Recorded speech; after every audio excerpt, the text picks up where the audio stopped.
What is up, Squared Nation? Welcome back to No Counters, No Combos. And today, I wanted to have a little bit of fun. I think sometimes we overlook the fun aspect of the game. I think we dive into a lot of competitive analysis. We dive into a lot of speculation on ban lists. We dive into a lot of interactivity in the community.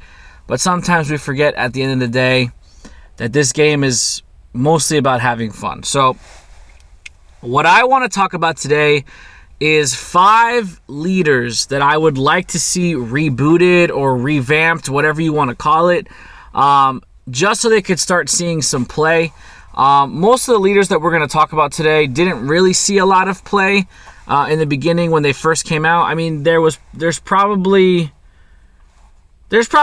maybe 2 leaders that we're going to talk about today that were actually like quote unquote meta, maybe a third like honorable mention in the meta, but you'll see as we get into it. But I was looking at the leader pool, from the earlier sets, and I was looking at some of the cards that could be interesting, bringing them back with a little bit of a power boost and just kind of retool them for today's meta. So the first card we're going to talk about came out in Galactic Battle. It's Blue Sun Goku, right? So he's very basic. He doesn't really do much. He didn't see a lot of play. This card's claim to fame was when they had the hot stamped version that was, I think, given out as like a Comic-Con prize or like a Comic-Con promotion when the game first came out. So that's kind of like where this card got some popularity, but it wasn't very heavily played. So it's a very basic card on the front. He's a 10k attacker. Auto, when this card attacks, it gains 1,000 power for each 1 energy that you have for the duration of the turn. Awaken, when your life is at 4 or less, you can draw 2 cards and flip this over. Very basic, nothing groundbreaking there. And when you flip over to the back, your Super Saiyan Blue Sun Goku, permanent. When you have 7 or more energy, this card gains dual attack. Once per turn, when this card attacks, switch this card to active mode. Obviously, we know what dual attack means at this point in the game. And then auto, once per turn, when this card attacks, you can draw a card. Then this card gains 1,000 power for each 1 energy you have for the duration of the turn. So I think the interesting part of this card is that, that 1,000 power gain for each energy that you have. I kind of want to capitalize on something like that. Maybe on the front side or the unawakened side, you could give it something where it still has that same auto. When it attacks, it gains the 1,000 for every energy that you have. But then it can also have like an activate main. You can take a card out of your life and put it in your energy. That way you can kind of get to your awakening step faster while also gaining some advantage there. I know it could be kind of too much because you're essentially ramping, 4 cards out of your life. But you could probably put a cap on it, something where you want to take a card out of your life and put it in your energy. But at the end of the turn, like it goes to the drop area or something, like you could kind of find a balancing effect to it. Or what I would do personally is I would make it to where you can only ramp twice out of life. So activate main twice per game. You could like take a card out of life and put it in your energy. That way you're kind of getting a benefit of having more energy than your opponent, which is going to make your attacker stronger, but you're not doing it too many times to where it's going to get out of hand, because ramp is powerful. We have seen it in the past, being powerful. And right now, really the only ramp decks we have are SS4 Vegeta and Android 16. So I wouldn't mind seeing another ramp strategy in the game. Capping it at 2 is going to put you 2 energy ahead of your opponent, but you're also bringing yourself down to, an uncomfortable life total too. So there's kind of a caveat there, but it's also going to help you control your awakening. You can go from 6 to 4 and then awaken, or you could just do it. If your opponent's going to be attacking you, aggressively, you can kind of control when you're going to do it, and them attacking you is probably going to restrict you from ramping so much so that you don't put yourself at an uncomfortable life total.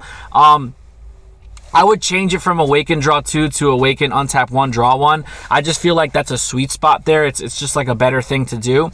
And then on the back side, I like the permanent, but I would reduce it from 7 energy to 5 energy.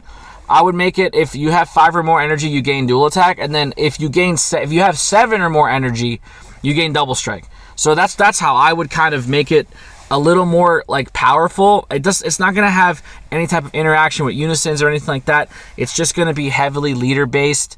If you have 5 or more energy, you gain dual attack, and then if you get to 7 or more energy, you gain double strike, and just give it that same effect of attack and draw 1 and gain plus 1000 power for each energy that you have. So yeah, he would be a little bit stronger of a leader. You know, when you have 5 energy, he's going to be a 20k dual attacker, and then when you have 7 energy, he's going to be 22,000 power, dual attack, double strike. That might be a little too powerful, but 7 energy is very late in the game. So you could potentially kill your opponent before he even gets to 7 energy. It's just a nice little payoff of being able to get there. I just would like to see this leader get some type of a boost, because I think that ability of getting an extra 1000 power for each card that you have in your energy is pretty nice in my opinion. So the next card we're going to talk about is also from set 1. This card was very heavily played in the meta back in the day, you know, set 1, set 2, sometimes even set 3 meta. We're talking about Vegeta, right? So Vegeta was a phenomenal leader back in the day. It had a very good effect. It was very aggressive. You know, you had red-blue variants, you had mono-blue variants. Sometimes you would even get like red-green, blue-green variants, depending on what type of game you were playing. But he's a very strong leader, and I would love to see this leader get a little bit of a power boost coming in and making it more meta-defining. But if we're looking at, you know, the base value of the card, activate main once per turn. You can choose 1 card in your life, add it to your hand. This card gains critical for the duration of the turn. When you're at 4 or less life, you can draw 2 cards and flip him over. And then same effect on the back. You can choose 1 card in your life, add it to your hand. It gains critical for the turn. And then if you have 7 or more blue energy, this card also gets 10,000 power for the duration of the turn. Attack, auto, draw a card. So, not too crazy. I mean, 7 energy again is a lot right now in our metagame. So, you know, making it a 25k attacker when you have 7 energy, you know, that's a nice little boost or whatnot. I don't really see that resolving too much. But what I would do to kind of give this guy a little bit of a facelift is I would make it so that the front side, when you take a life to give it crit, you also get a 5k boost, making it a 15k attacker. You know, there are leaders in the game that do that. You know, there are leaders in the game that on the unawakened side, they do get a 5k boost. You know, I'm looking strictly at the starter Vegeta leader that we have right now, the red one. He gets a 5k boost when he attacks if there's a unison out or something like that. So I don't think it's out of the realm of possibility to give this guy a plus 5k and crit for the turn. The Awaken at 4 or less, draw 2 cards, I'm okay with. It's an aggro deck, so you're not really going to be using too many resources, so I don't think he needs that untap ability, especially because you're going to kind of be swinging every turn. On the backside, however, what I would do, I mean, you kind of want to be able to get that critical, you know, by you know, pressuring your opponent, but putting yourself at like an unmanageable life total, you know, is kind of like a feels bad. So it's a more like all-in strategy where you're killing yourself and you're putting yourself down to an unmanageable life total to kind of force damage in on your opponent. I guess you could keep it to make it more balanced. You could take a card out of life to give him crit. That 7 energy, 7 or more blue energy, I would just kind of make it stronger. If you get to 7 or more, I would give it the 10k and the double strike, just to kind of mirror the Super Saiyan Blue Sun Goku leader, where you're getting that double strike and you're making it worthwhile to put yourself down to an uncomfortable life total. And again, 7 energy is most likely going to be late game. You're probably in kill shot range anyway, so if you're putting yourself down to like, you know, 1 or 2 life to give him, you know, plus 5k in crit, and then also if you have that energy requirement to give him another 10k, yeah, he would be a 30k double strike critical, but your opponent can of course negate or block, so there's other ways of getting around that strategy. But I think, you know, being able to give it that plus 5k will kind of put it over the top a little bit on the front side, especially because you'll be able to, you know, keep up with already awakened leaders that have awakening conditions that require like alternative methods, like having unisons or something dying and awakening, you know, stuff like that. So I want to be able to have pressure on the front side, but I also want a nice little payoff towards the end. If I get to 7 energy, I can, you know, swing for game as a 30k double strike crit and force my opponent to either block or negate it, and then further my plays that way. That's just something that I would do. I think you would see a little bit of play. Vegeta's always been a fan favorite character. This leader was good for a very long time. It would just be nice to see him come into the limelight again. The next card we're talking about is also from set 1. The Holy Trinity. We talked about Goku, we talked about Vegeta. Now we're going to talk about Frieza. So set 1 yellow Frieza, or untapped Frieza, whatever you want to call him. He's very interesting in the sense that what he does on his awakened side, but I kind of want a little bit more of that. So what I would do, so if we're looking at the card face value, basically at the end of your turn, you can choose up to 1 of your battle cards and switch it to active mode, and then awaken 4 or less, you can draw 2 cards. I would actually give this guy, instead of switching 1 of your battle cards, I would make it switch 1 of your battle cards or unisons to active mode. And then I would give him that alternative awakening condition where if you have a unison with a specified cost of like, you know, 2 or something, or maybe even 3, so you can play some of the blocker unisons. You know, like I'm talking like I think Super Baby I think is a blocker, but there is a new Goku unison that is also a blocker as well for 2 energy. So I would give him that skill. If you have, you know, a unison out on the board that has, you know, a specified cost of 2, you can awaken, you know, go down to 5 life. I would make it go down to 5 life for sure. And, you know, you flip him over. Go down to 5 life, untap 1, draw 1. I don't want to make it so you're drawing so many cards. So I would do it something like that. Like if you have a unison out, you can take to 5, awaken, untap 1, draw 1. So at most you're drawing what is that? At most you're drawing 4 cards if you do it when you're at 8. But probably you're not going to do it when you're that high. And then at the end of the turn, switch up to 1 of your battle cards or unisons to active mode. And then on the back side, he has the same effect, except it's just an extra card that you get to do it. So at the end of your turn, choose up to 2 of your battle cards, switch them to active mode, and then auto when this card attacks, draw a card. So on the back side, I would kind of keep it similar. But what I would do is I would add in the little like clause in there, where on the front side, we're able to untap battle cards and or unisons, and you can do a maximum of 1.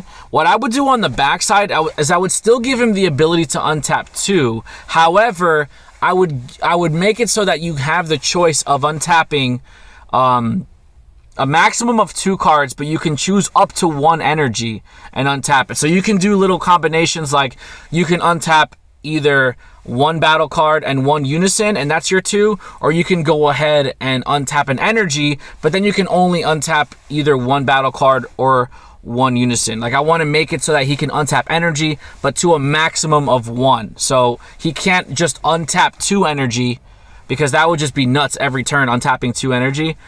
Which Golden Frieza kind of does now anyway, but he has to sack a guy in order to do that. So I don't want to make it too busted, but I would kind of want to see that type of theme of being able to make the choice whether you want to untap an energy or not, because yellow does have a lot of powerful, you know, extra cards, but most of them need an energy except for Power of a Super Saiyan. But being able to untap that 1 energy for Power of a Super Saiyan to be able to use it for however much longer we're going to have it, I think would be kind of interesting. And that's just kind of where I would leave it. You can untap a battle card or a unison or an energy, but you can only untap a maximum of 2 cards per turn. I think that would be really interesting. I don't think it really needs too much on the front side. An alt awakening condition, I think, is what's going to put him over the top. You don't need to gain a power boost or anything like that. And I would, of course, make him untap 1, draw 1 on Awaken if your life is at 4 or less. Just a basic, you know, awakening skill if you don't meet that alternative requirement. I played this leader for a little bit when, like, the apes were, like, back in the day, apes were kind of big. Untapping 2 apes every turn was crazy. But, you know, I'd like to see him get a little bit of a facelift in 2022. The next card we're going to talk about, no longer in set 1 here, Stormfist Krillin, or your Krillin leader. Really, this leader is just really good, in my opinion. I don't think he really needs too much of a facelift. What he does need is he needs the World Martial Arts Tournament tag, just so that you can use, those world martial arts combos like Goku Oob, stuff like that would be really nice because he's probably the best leader, like on paper. Like I know we got TN in Battle Evolution Booster, but I think Krillin is just a really solid blue leader. He did see some play when it came out, during the Wish format. But I think if you give this guy the World Martial Arts Tournament tag, it just makes him that much better because you can utilize those cards. And, a lot of the talk and, amongst players in the community, World Martial Arts Tournament was probably one of the most underwhelming sets that we've ever gotten. I know it's like, in my circle of players, like we did have a lot of fun during that format, but a lot of those cards aren't utilized right now. So just giving it kind of like a revamp, making it a good leader that you can use with those cards, it might make people more inclined to dig them out of their binders or whatnot and kind of use them, because there are some powerful cards in those sets. It's just not worth it to play because some of the leaders are just very underwhelming. But if we're looking at Krillin auto on the front side, when this card attacks a leader card, you can choose one card in your life, add it to your hand. If you do draw a card, you can awaken at 4 or less, choose up to one of your energy, switch to active mode, and flip this card over. I would probably give him the untap one, draw one, awaken. I like the fact that he's getting 2 cards every turn when attacking a leader. I think that's fine. I wouldn't change that. So I would still make it a 10k attacker. You attack a leader, you draw one, you take one. So you're putting yourself in awakening range. But when you're at 4 or less, you can untap one, draw one, just to give him a little bit more of an oomph. And then on the back side, when this card attacks, draw a card. Auto, at the end of your turn, you can draw 1 card, and then activate main once per turn. Choose 1 card in your hand, place it in your drop area, and he gets 5k and crit for the turn. I think I would leave that as is. He's drawing 2 cards every turn. Yeah, I think Stormfist Krillin is fine. He just needs that World Martial Arts Tournament tag, in my opinion. And I think he would be like, chef's kiss up there. He's a really good leader in my opinion. And then the last leader we're going to talk about is a personal favorite of mine. Set 3 leader. Set 3 was the first time we were introduced to the Awaken Untap 2 mechanic. And it was very polarized because there was a lot of conversation whether or not untap 2 was better than draw 2. And I think we got the sweet spot when it was untap 1, draw 1. But now, playing the game the way it is now with the sheer amount of decks that draw cards, I'm looking at you, Golden Frieza. Golden Frieza gets to draw so many cards while also untapping 2 energy every turn. So it's kind of gross, being able to untap energy because it is a resource-based game, and having energy open is what's going to allow you to extend your plays. So, in my opinion, we're going to be talking about Pan, right? The Pan leader is, one of my all-time favorite leaders in the game. I played it a lot. I did well with it.